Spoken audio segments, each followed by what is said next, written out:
Romanos capítulo 12, então, irmãos, agora sim, versículos 1 e 2.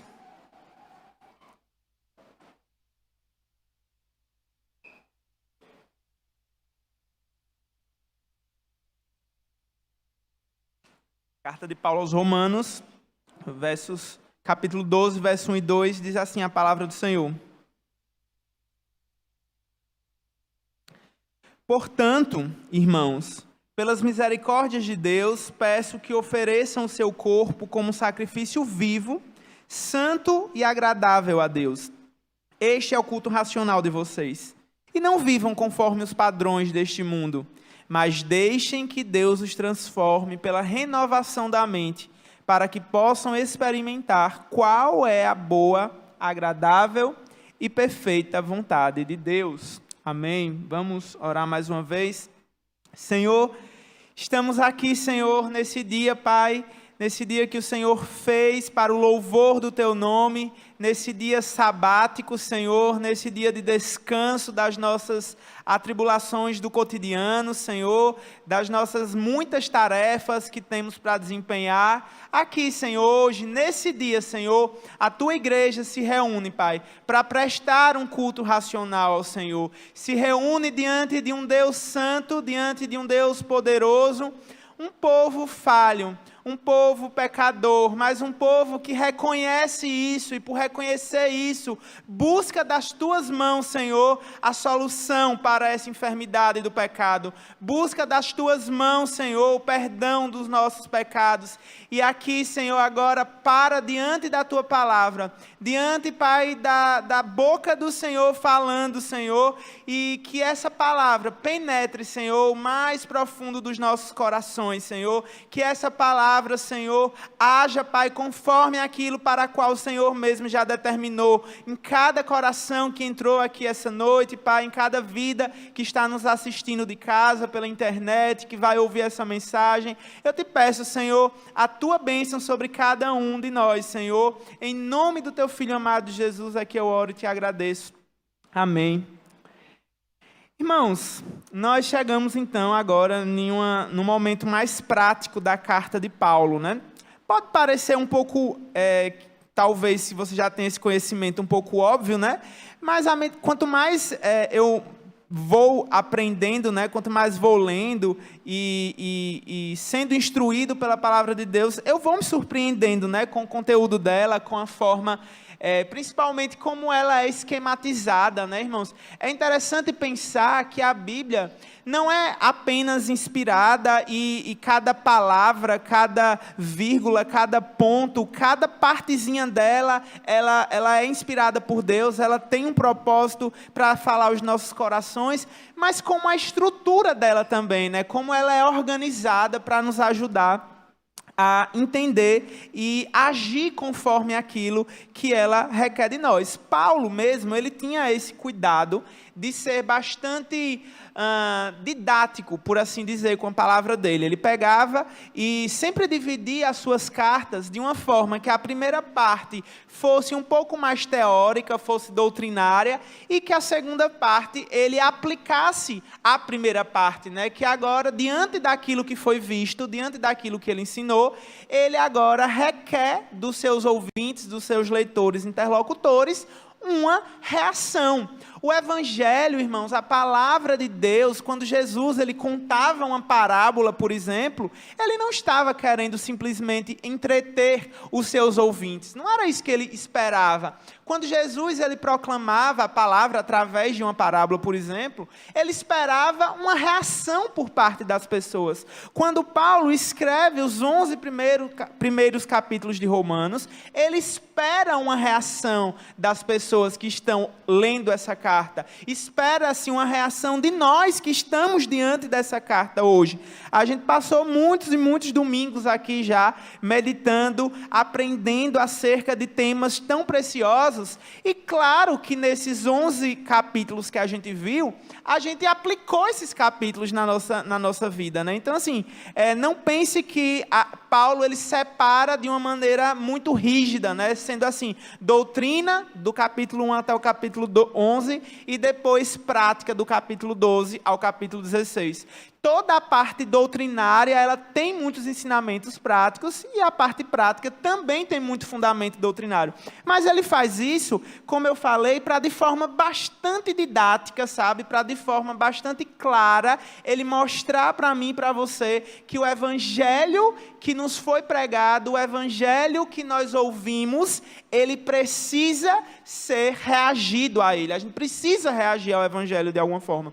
O evangelho não pode nos deixar inertes. O evangelho não pode deixar a gente da mesma forma que nós estamos, irmãos. Veja, Paulo, ele está... esse portanto dele, né, essa primeira palavra do capítulo 12, ela está sendo usada como uma espécie de dobradiça de uma porta, né? Ele está ligando aquilo que ele falou até o capítulo 11 com aquilo que ele está começando a dizer no capítulo 12. Portanto, diante de tudo que vocês viram, diante de tudo aquilo que eu expus a vocês, meus irmãos, eu peço isso e aquilo outro. Eu peço, irmãos, pelas misericórdias de Deus.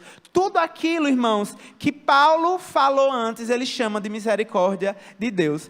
Então, se eu pudesse fazer uma pergunta que unificasse, né, tudo aquilo que eu queria falar essa noite, era: qual deve ser a atitude do crente justificado para com Deus? Lembrem que a tese da carta aos Romanos é a justificação pela fé, né? Paulo não se envergonha do evangelho, que é o poder de Deus para a salvação de todo aquele que crê. Crê no sacrifício remidor do seu Filho amado Jesus. E qual é a atitude desse crente, desse homem, dessa mulher, dessa criança, desse jovem que foi justificado? Qual deve ser a atitude? Se eu tivesse também que responder em 1 minuto, né, em 30 segundos aqui essa resposta, a resposta mais curta que eu poderia dar, da atitude que o crente justificado deve ter para com Deus, é que ele deve buscar a santificação. Que ele deve gastar a sua vida continuamente prosseguindo e continuando a prosseguir, buscar a santificação, clamar ao seu Deus e se esforçar por ser santo diante dele, sem a qual ninguém verá a Deus, como diz o apóstolo Pedro. Essa seria a resposta curta, que Paulo ele dá também de uma forma curta, né? São 2 versículos, onde o tema da santificação permeia todos esses 2 versículos, que muitos comentaristas vão considerar uma forma bastante compacta de Paulo responder essa pergunta, né? Na informática, nós temos os arquivos zipados, né? É um formato de arquivo que os programadores criaram para comprimir a informação. A gente não percebe, talvez não se dá conta, né, irmãos, como a tecnologia vai avançando, e não percebe que uma simples foto, talvez do celular mais simples de quem estiver aqui essa noite, não coubesse em um disquete, né, que cabia 1.44 megas. A foto do celular mais simples, talvez não coubesse. Então, era necessário, né, criar esse mecanismo de compactação, os arquivos compactados que a gente depois precisava descompactar. É isso, então, que a gente pretende aqui essa noite, né, irmãos? Descompactar esses 2 versículos de Romanos, né? Tentar trazer, assim, aquilo que Paulo, ele trouxe de forma bem compacta mesmo, tá? Essa santificação, irmãos, também aqui, que é a base, né, do que Paulo vai falar no capítulo 12, versos 1 e 2, ela foi tratada no capítulo 6. Por que é importante a gente lembrar de como é que a gente consegue ser santo, de como é que acontece a santificação do crente? Porque senão parece que a gente está pedindo para os irmãos algo que é impossível. Se eu simplesmente digo: irmã, seja santa, aí ela vai dizer: impossível, eu não sou santo, eu sou pecador. Irmão, seja santo, lute contra isso. Ele vai dizer: não, mas eu sou feito de carne, a carne é fraca, né? Uma coisa que a gente ouve direto. Então, irmãos, não adianta que Paulo pedisse algo para os irmãos, pedisse, requeresse dos irmãos uma determinada conduta, se antes ele não gasta o capítulo 6 da carta dele, dizendo por que é possível mudar, por que é possível ser santo. E se você, irmão, passa por esse tipo de crise, passa por esse tipo de problema, né? Você olhar para a sua vida em alguma área específica, você dizer bem assim, não, eu já tentei bastante, mas essa área parece que eu não consigo mudar. Eu recomendo para você um livro chamado Como as Pessoas Mudam, do Paul Tripp. Ele é coautor com outro rapaz, que eu esqueci o nome dele, mas você acha, procurando pelo nome dele, é da nossa editora, Cultura Cristã, e ele vai desenvolver essa ideia na forma de um livro, tá, irmãos? E eu indico muito esse livro, Como as Pessoas Mudam. E para falar bastante rápido também dessa proposta, as pessoas mudam e é possível mudar, irmãos, por causa da nossa união com Cristo. É isso que Paulo vai falar lá no capítulo 6. Nós fomos unidos a Ele em virtude de sua morte e no poder da ressurreição. Agora perceba, isso não aconteceu no passado apenas, e ficou no passado apenas. Abra sua Bíblia comigo no livro de Efésios, na carta de Paulo aos Efésios, no capítulo 2, e perceba como os efeitos da união com Cristo são algo que nós podemos desfrutar ainda hoje, né, nos nossos dias. Efésios capítulo 2,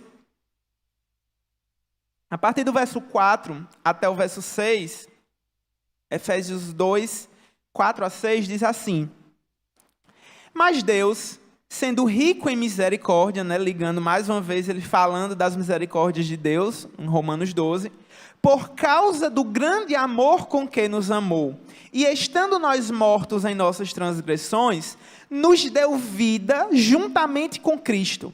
Pela graça vocês são salvos. E juntamente com Ele nos ressuscitou, e com Ele nos fez assentar nas regiões celestes em Cristo. Isso que é interessante, esse versículo 6, irmãos. Cristo nos fez assentar nas regiões celestiais. Percebe, você está, ao mesmo tempo que você está sentado nessas poltronas aqui na igreja, em Cristo, nós estamos assentados nas regiões celestiais, que por causa da união da igreja, do corpo de Cristo, em Cristo, nós podemos experimentar algo que é uma realidade que Cristo está experimentando, né, sentado, mas porque nós estamos unidos a Ele, irmãos, é que nós podemos desfrutar desse privilégio de ser santo, o privilégio de poder buscar a santidade, de ter acesso a uma fonte de vida, a uma fonte de esperança mesmo, que é Cristo Jesus, tá? Então, depois dessa introdução, a gente já é capaz de entender como Paulo está fazendo esse pedido aqui no capítulo 12 de Romanos.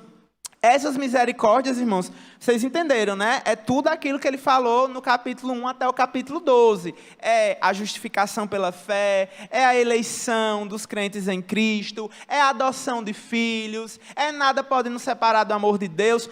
Tudo isso são as misericórdias de Deus. E aí Paulo fala, olha, irmãos, vocês estão vendo aonde vocês estavam? Vocês estão vendo o que Deus vos deu? Vocês estão vendo quanto vocês foram abençoados? Agora eu peço uma coisa para vocês. Diante disso que vocês viram, diante desses 11 capítulos, agora chegou a hora de eu pedir alguma coisa para vocês. Chegou a hora de eu pedir que vocês tomem uma atitude diante dessa misericórdia. E uma atitude que muitas vezes as pessoas acham que podem tomar, por causa dessa grande misericórdia, é fazer o que quiser. Simplesmente, Deus é misericordioso, Ele vai me perdoar mesmo, então por que eu não vou fazer o que eu quero? Irmãos, Paulo, ele insiste, pelo menos umas 5 vezes ou 6, agora eu não estou lembrado exatamente quantas vezes, ele nega enfaticamente, de maneira nenhuma, crente não vive dessa forma. Quem já morreu para o pecado, não vive como se fosse escravo dele. Irmãos, imagine esse filme aí que você já assistiu sobre a escravatura, sobre o período da escravatura. Você imagina alguém que sofreu tudo que um escravo sofreu, se vê livre dessa situação, querer voltar voluntariamente para essa situação, percebem que não faz sentido algum. Então Paulo fala, olha, pelas misericórdias de Deus, eu peço uma coisa para vocês. E isso que eu vou pedir, não é que vocês tratem a misericórdia de Deus como algo banal, mas eu peço que vocês ofereçam algo para o Senhor. Eu peço, irmãos, eu clamo, sabe? É um pedido ardente, fervoroso do apóstolo Paulo, que vocês ofereçam os seus corpos como sacrifícios vivos, santos e agradáveis a Deus. A linguagem que Paulo usa aqui é uma linguagem bem verotestamentária, né? Bem do Antigo Testamento. É uma linguagem bem do sistema levítico, né? Um sistema sacrificial que exigia determinadas ofertas para expiar determinadas culpas, né? Determinados pecados. Exigia que essa oferta, os irmãos lembram, que essa oferta tinha que ser como? Pura, sem defeito, sem mancha, uma oferta perfeita, uma oferta que era examinada pelo sacerdote, que era imolada perante o Senhor e depois era queimada perante o Senhor. Dependendo da oferta, se fosse um holocausto, ela era completamente queimada, se fosse outros tipos de oferta, uma parte dela era queimada, outra parte era utilizada para o sustento dos sacerdotes e até para o consumo do próprio ofertante. Era feita uma divisão ali daquele animal que era ofertado. Só que, irmãos, embora Paulo ele nos leve para o Antigo Testamento, né, ele faça a nossa mente ir até esse sistema sacrificial, lembrar oferta, sacrifício, ofereça, ofertante, um sacrifício que é agradável a Deus, Paulo também ele está nos mostrando que esse tipo de sacrifício que ele está falando agora, que ele está pedindo que nós ofereçamos, é um pouco diferente. Talvez a coisa mais diferente desse sacrifício é que esse sacrifício é um sacrifício vivo, né? É um sacrifício vivo porque aquele que precisava morrer já morreu, né? Aquele que de uma vez por todas morreu por causa dos nossos pecados, não precisa mais ser crucificado de novo. A dívida que está paga, a sentença, a pena que está paga de uma vez por todas. Ninguém pode cumprir uma sentença duas vezes. Nós não precisamos apresentar-nos como oferta morta, né? Mortos, não precisamos morrer por causa dos nossos pecados, porque Cristo já fez isso por nós. E outra coisa que é diferente do sacrifício do Antigo Testamento é que nós não oferecemos algo, nós oferecemos nós mesmos. Nós somos o sacrifício que Deus deseja. Nós somos esse sacrifício vivo. Nós somos esse sacrifício santo. Por isso que eu comecei falando sobre santidade. Da mesma forma que as ofertas, elas precisavam ser ofertas perfeitas, nós precisamos ser um sacrifício que agrade a Deus. Precisamos ser um sacrifício agradável a Deus. Nós precisamos cheirar bem as narinas de Deus, né? Isso de forma bastante metafórica, né? A fumaça que subia da oferta, que era queimada, irmão, simbolicamente Deus, ele dizia que aceitava aquela oferta, porque ela tinha um aroma agradável, ela tinha um aroma suave diante de Deus. Agora, é nós que somos essa oferta, é nós que o apóstolo Paulo roga, que ele clama, que nos apresentemos a esse Deus como sacrifício.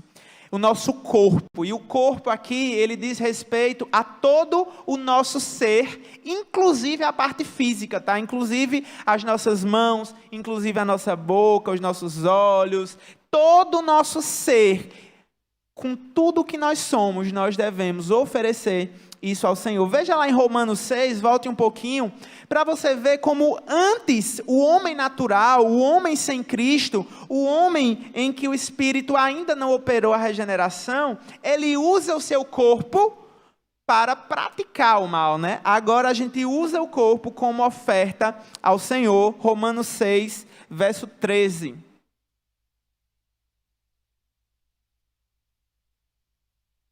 Diz o seguinte: também não ofereçam os membros do corpo ao pecado, como instrumentos de injustiça, mas como pessoas que passaram da morte para a vida, ofereçam a si mesmos a Deus e ofereçam os seus membros a Deus como instrumentos de justiça. O nosso corpo também, irmãos, é um instrumento que Deus usa para a sua vontade. Os nossos braços devem ser os braços que abraçam aqueles que estão solitários. A palavra de Deus fala que Ele faz com que o solitário habite em família. E o que é que você acha que isso significa? Que Ele manda os anjinhos virem aqui habitar com quem é solitário? Vocês entendem que nós somos esse instrumento que Deus cumpre a sua palavra, que o solitário habita em família. Nós somos os braços que vão abraçar quem está solitário. Nós vamos ser os lábios, a língua, a boca que vai consolar aqueles que estão aflitos. Os nossos olhos devem contemplar as obras do Senhor, contemplar a grandeza do Senhor. Ao invés de estar olhando aquilo que nós não devemos, a gente deve se maravilhar naquilo que Deus fez, irmãos.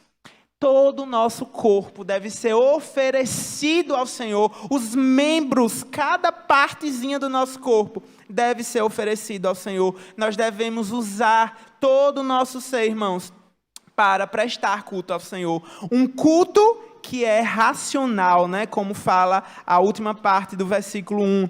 Apresenteis o vosso corpo como ofertas, como sacrifício vivo, santo e agradável a Deus. Esse é o vosso culto racional. Esse é o culto racional de vocês.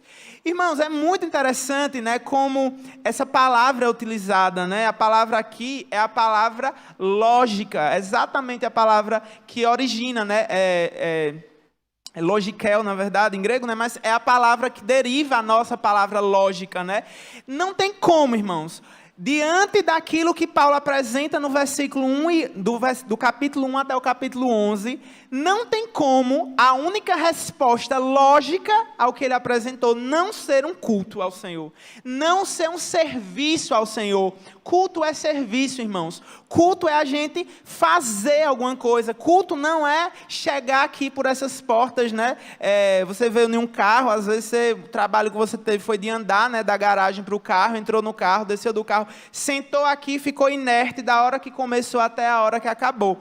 Irmãos, culto é você, na hora que alguém está orando, você esteja entendendo que aquela pessoa que está orando não é o presbítero Wellington, por exemplo, que está orando. Ele está representando a igreja diante de Deus. Quando qualquer pessoa ora no culto público, nós ficamos quietos, prestando atenção, concordando, porque aquela pessoa naquele momento está sendo representante, o nosso representante diante de Deus. No momento do louvor, quando nós levantamos da cadeira, levantamos as nossas mãos, fechamos os nossos olhos, estamos prestando atenção naquilo que nós estamos cantando, isso é um culto racional. Música, irmãos, muitas vezes pode ser só ruído, Quantas vezes eu paro para escutar alguma coisa e aí começo a trabalhar, fazer alguma coisa, eu nem sei mais o que eu estou escutando. Ficou ali aquele som ambiente, mas se você me perguntar uma palavra do que está sendo falado, eu não sei.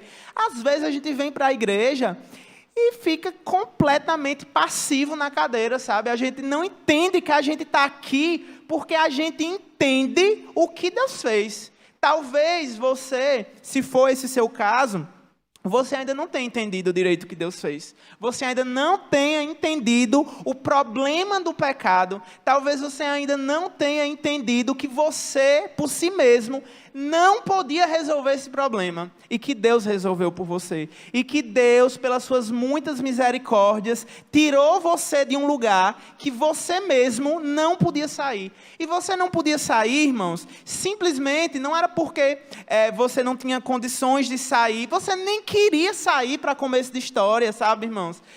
Mas Deus, Ele muda as nossas inclinações. Deus é aquele que renova as nossas vidas, é aquele que nos dá um novo espírito, um novo coração, que nos faz nascer de novo. É uma experiência tão diferente, irmãos, tão diferente, que a Bíblia compara ela a um novo nascimento, uma nova vida que se apresenta. Diante dessa nova vida, irmãos, não tem como, racionalmente falando, a gente não prestar culto a Deus, a gente não oferecer a Ele os nossos corpos, não oferecer a Ele aquilo que de melhor nós temos diante dEle.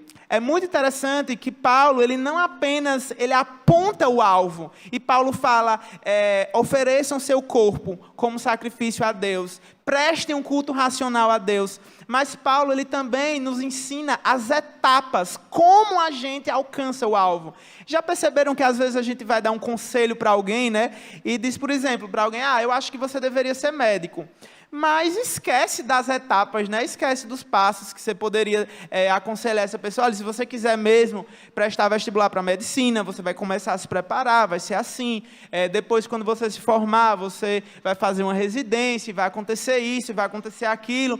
Às vezes a gente só contempla o fim, né, das coisas, quando a gente vai dar o conselho para alguém. Mas o apóstolo Paulo, aqui no versículo 2, ele também nos dá os passos que nós precisamos dar para apresentar o nosso corpo como sacrifício a Deus, para prestar um culto racional a Deus. Ele fala no versículo 2, 3 coisas, irmãos, que vão acontecer. Uma é aquilo que a gente precisa evitar, né? Ele começa, não.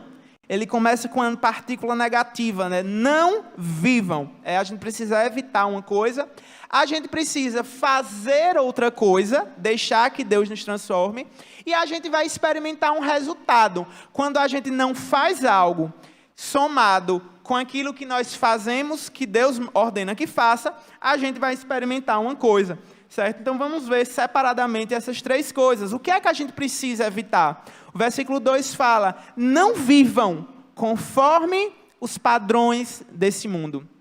Às vezes, irmãos, a gente também acha que o mundo não é tão ruim assim, como a igreja quer pintar o mundo, né? Às vezes a igreja, né, para atrair os crentes, será que é por causa do dízimo? Não sei, quer atrair os crentes, aí fica pintando a igreja, o mundo como se fosse a pior coisa que existe. Mas vamos lembrar, irmãos, como é o mundo exatamente. Vai lá para o capítulo 1 de Romanos. Vamos lembrar o que é que ele fala sobre aqueles que estão no mundo. Porque parece que às vezes a gente esquece.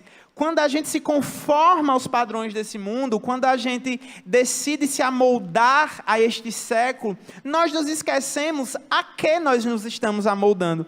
Veja lá o versículo 29 do capítulo 1, como é que estão as pessoas nesse mundo caído. Romanos 1, 29. Elas estão cheias, irmãos, de todo tipo de injustiça, perversidade, avareza, maldade, cheias de inveja, homicídio, discórdia, engano e malícia. As pessoas que estão no mundo são difamadoras, caluniadoras, inimigas de Deus, insolentes, arrogantes, orgulhosos, inventores de males, desobedientes aos pais, insensatos, desleais, sem afeição natural e sem misericórdia. Esse é um retrato perfeito do mundo que Paulo fala. Agora, olha o que é pior. Essas pessoas que estão no mundo, o versículo 32 fala, embora conheçam a sentença de Deus, embora saibam que os que praticam tais coisas são passíveis de morte, não apenas as fazem, mas elas aprovam os que o praticam. É assim que o mundo está chamando você, irmãos. Ele sabe que tudo que ele está fazendo é passível de morte. E além de não abandonar essas práticas, ele deseja que você também as pratique. Ele deseja que a igreja de Deus seja o mais parecido possível com esse mundo. No Antigo Testamento, irmãos, em Levítico, a gente tem várias leis que nos deixam curiosos, porque elas não nos parecem razoáveis. São leis muito estranhas. Por que eu posso comer determinado peixe que tem escama e não posso comer um determinado peixe que não tem escama? Por que eu posso comer carne de boi e eu não posso comer bacon, né? Por que eu posso cortar o cabelo de um jeito e não posso cortar de outro? Por que eu não posso misturar 2 tecidos na roupa, né? Por que tanta lei assim que não nos parece razoável, né? Quando a gente olha para essas leis, a gente fica pensando, por quê? Qual a razão de ser? De ter animais puros, animais impuros? Irmãos, existe uma razão e uma razão apenas.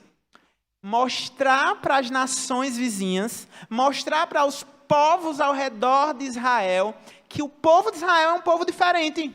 Simples assim, irmãos. O povo de Israel deveria demonstrar, através de tudo que eles pudessem, inclusive da maneira de vestir, da maneira de comer, todas as maneiras, Deus queria que as pessoas olhassem para Israel e vissem que era um povo diferente. A igreja hoje, a gente viu de manhã, né, que esse tipo de lei, a gente chama de lei cerimonial, e é uma lei que foi cumprida em Cristo, e por isso a gente já pode comer o que quiser, a gente já pode cortar o cabelo da forma que quiser, a gente já pode usar a roupa com 2 tipos de tecido, mas a gente perde de vista, irmãos, que a lei cerimonial foi substituída pela lei de Cristo. Veja, a lei de Cristo abarca essa lei cerimonial, mas essa lei cerimonial, ela não é riscada como algo que não é mais bom. Não sei se mais bom está certo, que não mais é bom. A gente não simplesmente... Você acha que se não fosse bom em algum tempo, Deus tinha prescrito aquela lei? Pense aí um segundo. Deus, se não fosse bom, Deus não teria dado aquela lei. Se ele deu, é porque aquela lei era boa. Vem a lei de Cristo, abarca essa lei. Isso significa, irmãos, que embora a gente não precise mais seguir aquelas prescrições levíticas, aquelas prescrições cerimoniais, nós precisamos seguir ao padrão e ao modelo de Cristo. Ele agora é o novo padrão.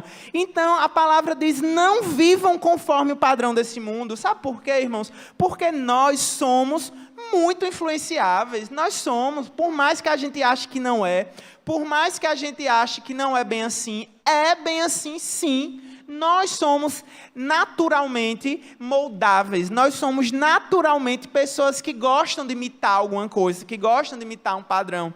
E que esse padrão, Paulo está dizendo, não seja o padrão desse mundo.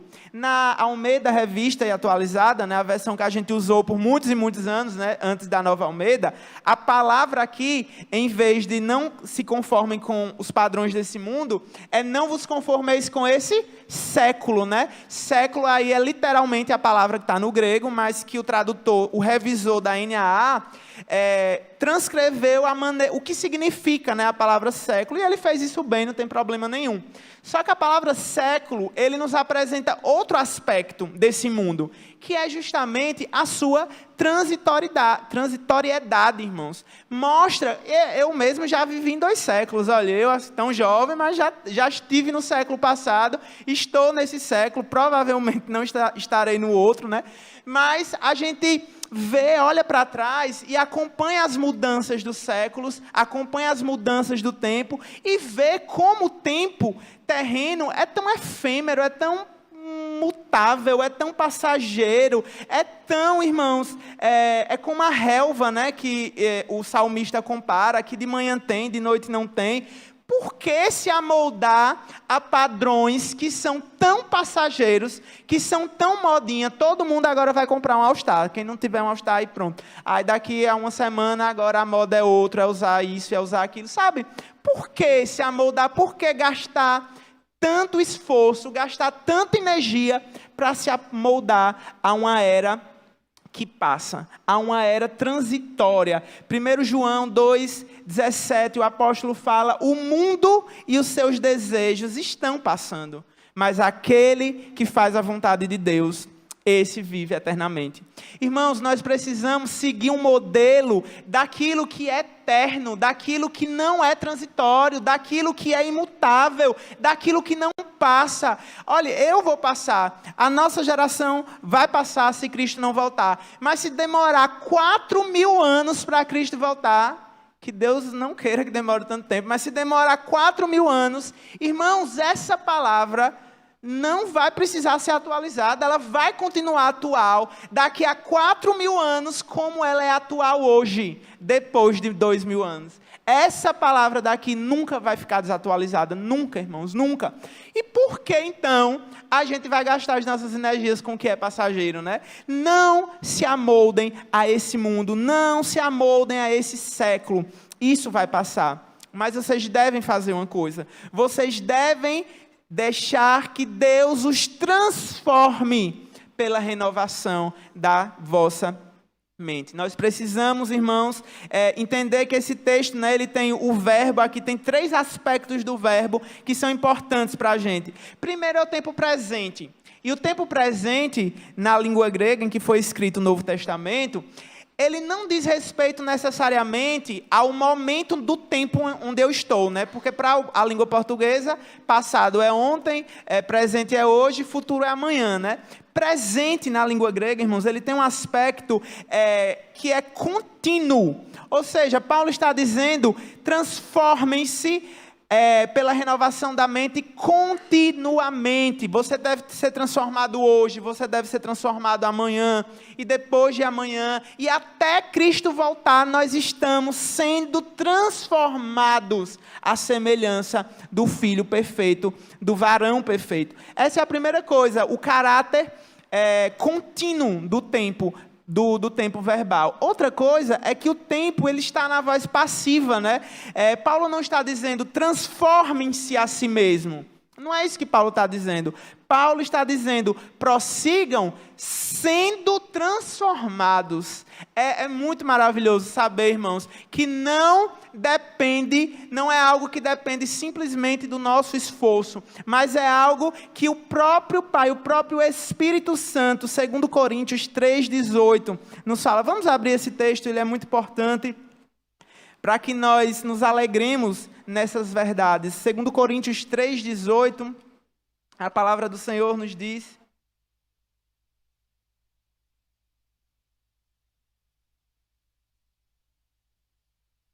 que todos nós, irmãos, com o rosto descoberto, contemplando a glória do Senhor, somos transformados de glória em glória, na sua própria imagem, como pelo Senhor que é Espírito. O Senhor vai nos transformando à sua imagem, vai nos conformando à imagem do Filho dele perfeito. Então é um aspecto contínuo, é algo passivo, é algo que acontece de fora para dentro de nós, mas é algo que nós também somos responsáveis, porque é um verbo que está no imperativo. Transformem-se. Transformem-se não, que está na voz ativa, perdão. Deixem-se ser transformados, né? É um imperativo passivo. Coisa estranha, né?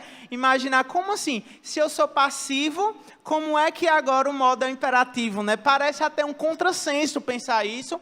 Mas, irmãos, o que Paulo está dizendo aqui nesse trecho, assim, tão pequeno, né? Por isso que eu falei que está bastante compactado, asseverando tanto a soberania de Deus e o papel do Espírito Santo nos transformando, como a nossa responsabilidade humana, né? Paulo está dizendo que os crentes devem ser o máximo possível que eles conseguirem, permitir serem ensináveis, ouvirem a palavra de Deus. A palavra de Deus nos diz, irmãos, aquele que ouve a palavra de Deus, não endureçais o coração.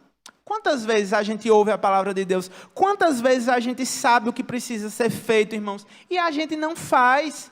Irmãos, qual é a vontade de Deus? Como eu falei no início, né? O que é que se requer dos crentes? Não é a nossa santificação? Como é que a gente é santificado, afinal de contas? A gente viu que a base é ser unidos a Cristo. Mas, irmãos, a gente não sabe que a gente é lavado pelo lavar regenerador de quê? Da palavra. A gente é lavado pela palavra. Agora, como é que você quer ser limpo se você não abre a sua Bíblia em casa de jeito, maneira nenhuma? Entende que fica difícil também. Como é que você espera ser limpo? Se a Bíblia fala, olha, o sabão e a água é a palavra de Deus, aí você não abre. Você não faz uso dos meios de graça. Você não congrega. Você não vive em comunhão com seus irmãos. Você não participa. Você não ora. Sabe, irmãos? Aqui esse texto está deixando claro as duas partes. A soberania de Deus e a nossa responsabilidade nesse processo. Fazendo isso e não fazendo a primeira parte, né, não se deixando amoldar pelo mundo, a gente tem um resultado garantido, irmãos. Para quê? É o resultado. É a conclusão desse negócio. Para que é? O que é que você vai alcançar se você deixar que Deus os transforme pela renovação da mente e se você não amoldar ao mundo? Você vai experimentar a boa, agradável e perfeita vontade de Deus. Veja, irmãos, primeiro, a possibilidade, porque muitas pessoas não acreditam muito nisso, né? Ou acreditam de uma forma talvez deturpada, né? Pensam que a vontade de Deus, que Deus tem uma vontade assim, específica, por exemplo, né? Que eu nasci para fazer engenharia, por exemplo, né? E se eu não fizer engenharia, eu não estou no centro da vontade de Deus, né? Esse tipo de vontade assim muito específica para as nossas vidas. E para isso eu vou indicar um outro livro, né, do Reverendo Heber Campos Júnior, um livro laranjinha, que é Tomando Decisões segundo a vontade de Deus, onde ele vai trabalhar sobre essas vontades específicas, né? Muitas pessoas queriam saber qual é a vontade de Deus, porque não ficava quebrando a cabeça, né? Tem aí os irmãos que talvez fizeram 1, 2, 3, 4 cursos e não se encontraram. Claro que se essa pessoa soubesse que talvez existisse um curso certo para ela fazer, ela não ia ficar fazendo, né, os que ela não gostou. Mas não é isso que o apóstolo está falando aqui nesse momento. Ele está falando, irmãos, da vontade de Deus revelada na palavra de Deus, revelada na Escritura de Deus. Para que nós possamos experimentar essa vontade, a gente precisa não se amoldar ao mundo e a gente precisa ser transformado pela renovação da vossa mente. Assim é que a gente vai experimentar a boa, agradável e perfeita vontade de Deus, sabe, irmãos? Se a gente fizer isso, se a gente der uma chance, né? Se você quer experimentar, se você quer estar no centro da vontade de Deus, irmãos, não se amoldem a esse mundo, não se amoldem aos padrões dessa terra, não gastem tempo com o que é efêmero, com o que é passageiro, sejam transformados diariamente pela palavra de Deus, vocês vão experimentar. Vocês vão. É algo que Deus está garantindo, irmãos. A conclusão é algo que é o próprio Deus que está dizendo, vocês vão experimentar a minha vontade. E ela é boa, perfeita e agradável. A gente não precisa ter medo, irmãos. A gente não precisa ter medo da vontade de Deus. Quantas pessoas têm medo de orar, que Deus a coloque no centro da vontade de Deus, porque fala, e se Deus quiser que eu esteja na África, né? África subsaariana, se a vontade de Deus para mim for ir para o Iraque, né? Servir no Iraque como médico no Iraque, não vou orar pela vontade de Deus.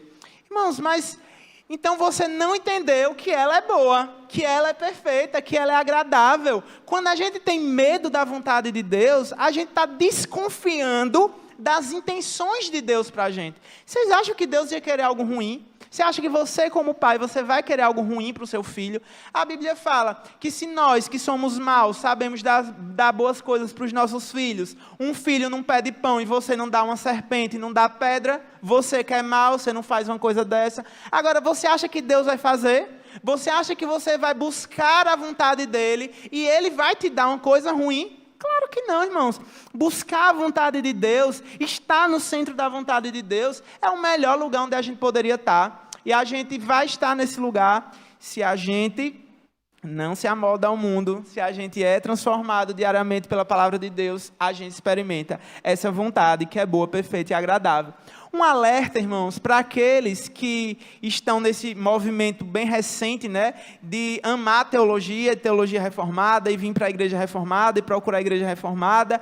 Irmãos, o portanto de Paulo está alertando a essas pessoas que teologia sem prática não serve de nada. Portanto, a teologia, tudo aquilo que nós aprendemos, todos os livros que nós lemos, devem fazer com que a gente reaja, com que a gente ofereça o nosso corpo, com que a gente preste um culto racional a Ele, com que a gente viva diante dEle, irmãos.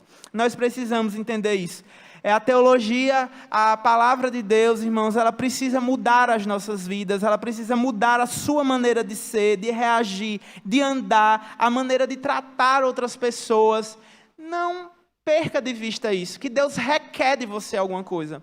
Você precisa agir. Deus requer de nós que nós sejamos santos. Requer de nós que nós prestemos esse culto racional a Ele.